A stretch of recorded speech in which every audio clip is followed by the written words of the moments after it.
Tu travailles dur, tu te donnes à fond chaque jour, mais quand le mois se termine, l'argent semble simplement s'évaporer, n'est-ce pas? Peu importe combien tu gagnes, il ne reste jamais rien à la fin. En réalité, le problème ne vient pas du montant que tu gagnes, mais de la manière dont tu organises ce qui entre.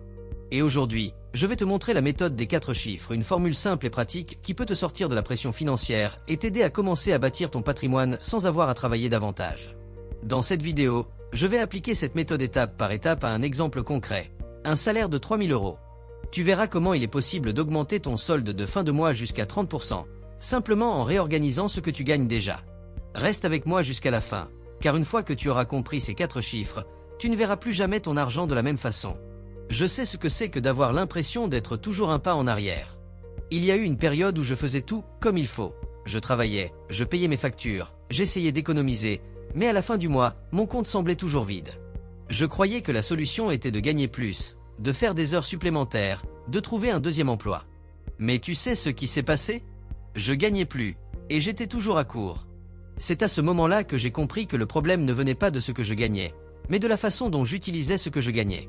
Et c'est de cette prise de conscience qu'est née ce que j'appelle la méthode des 4 chiffres, une façon simple d'organiser son argent qui a complètement transformé ma vie financière.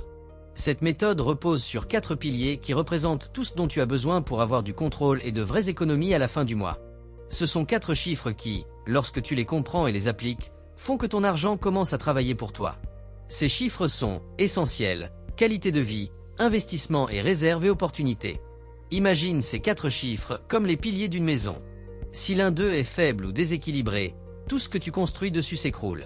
Mais lorsqu'ils sont solides, tu as de la stabilité, de la sécurité et de l'espace pour grandir. Le secret, c'est de savoir quelle part de ton argent va dans chacun d'eux et c'est ce que nous allons voir maintenant. Le premier chiffre est celui des essentiels, tout ce qui maintient ta vie en fonctionnement. Cela inclut le loyer, la nourriture, le transport, l'électricité, l'eau, Internet, tout ce qui est nécessaire pour vivre dignement. La recommandation générale est que cette partie représente jusqu'à 60% de ton revenu. Et pourquoi 60%? Parce que lorsque les dépenses essentielles dépassent ce seuil, tu restes coincé dans un cycle de survie. Peut-être qu'aujourd'hui tu dépenses 80% ou même 90% uniquement pour le basique. C'est fréquent. Mais la première étape, c'est de regarder ses dépenses avec conscience. Il est possible de réduire sans se priver. Tu peux revoir certains abonnements, renégocier des contrats, supprimer les petites fuites invisibles, comme des services que tu n'utilises plus ou des gaspillages que tu ne remarques même pas. Chaque ajustement te redonne un peu d'air. Et quand tu commences à contrôler l'essentiel, quelque chose change. Tu ressens que ton argent est sous ton contrôle et non l'inverse. Le deuxième chiffre est celui de la qualité de vie. Et attention, économiser ne veut pas dire vivre dans la privation. Beaucoup de gens essaient de résoudre leurs problèmes financiers en coupant tout ce qui leur procure du plaisir et ça ne marche pas. Tu dois garder une place dans ton budget pour vivre bien, sortir, te détendre, profiter de petits plaisirs. L'idéal est de réserver environ 15% de ton revenu à cela. C'est l'argent pour ce dîner entre amis, ce petit voyage, ce cadeau que tu t'offres à toi-même, cette chose qui te rappelle pourquoi tu travailles. Quand tu planifies le plaisir, il cesse d'être une culpabilité et devient un carburant. Parce que se sentir bien aide à mieux décider. Et mieux tu décides, plus vite ta vie s'améliore. Le secret n'est pas de vivre dans la privation, mais de vivre avec conscience. Le troisième chiffre est celui des investissements. C'est ici que tout change. Jusqu'à présent, tu te contentais de dépenser ce que tu gagnes, mais lorsque tu investis, ton argent commence à travailler pour toi. L'objectif est de consacrer 15% de ton revenu à cette catégorie. Pas besoin d'être un expert ni de commencer avec des montants élevés. Tu peux débuter petit. L'important, c'est de commencer.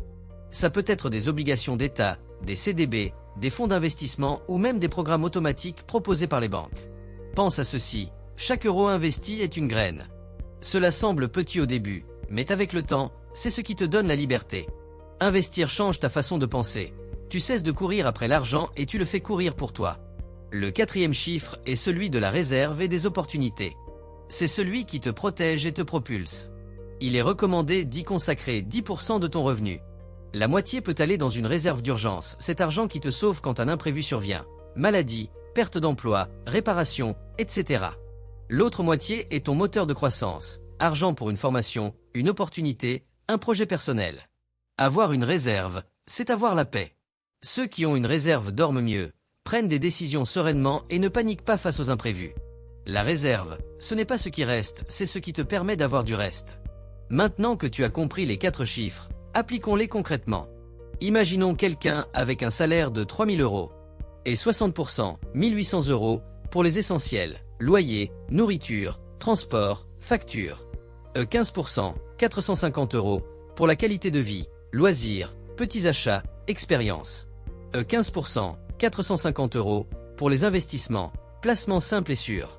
10%, 300 € pour la réserve et les opportunités, urgence et croissance personnelle. Rien de magique ici, l'argent est le même, mais maintenant il a une direction. Avant, il se dispersait, maintenant, chaque euro a un but.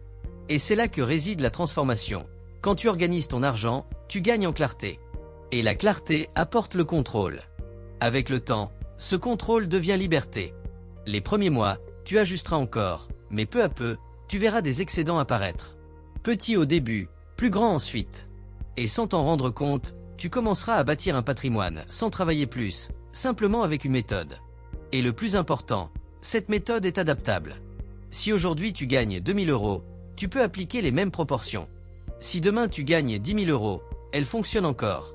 Le secret, c'est l'équilibre, dépenser avec conscience, profiter de la vie et se préparer pour l'avenir. La plupart des gens pensent que le problème, c'est de gagner trop peu. Mais le vrai problème, c'est de ne pas avoir de méthode. Sans méthode, n'importe quelle somme s'évapore. Avec méthode, même un petit revenu se multiplie. Tu n'as pas besoin de gagner plus, tu dois mieux utiliser ce que tu gagnes déjà. Imagine ouvrir ton compte à la fin du mois et voir de l'argent restant. Ressentir que tu avances, que tu grandis. C'est possible et tout commence par une étape simple, organiser ce que tu as aujourd'hui. Alors, maintenant, c'est ton tour. Prends un papier et un stylo et écris tes 4 chiffres. Combien pour tes essentiels, combien pour ta qualité de vie, combien investir et combien réserver. Fais ce test pendant 30 jours. Et ensuite, dis-moi ce que tu observes. Tu seras surpris de voir combien tu peux économiser sans te priver. Si cette vidéo t'a parlé, commente ci-dessous. Je vais t'appliquer la méthode des 4 chiffres. Car c'est le premier pas pour reprendre le contrôle de ta vie financière. Et abonne-toi, car dans les prochaines vidéos, je vais te montrer comment transformer ces excédents en investissements intelligents pour que ton argent commence enfin à travailler pour toi. Souviens-toi, tu n'as pas besoin de plus de chance. Tu as besoin de méthode.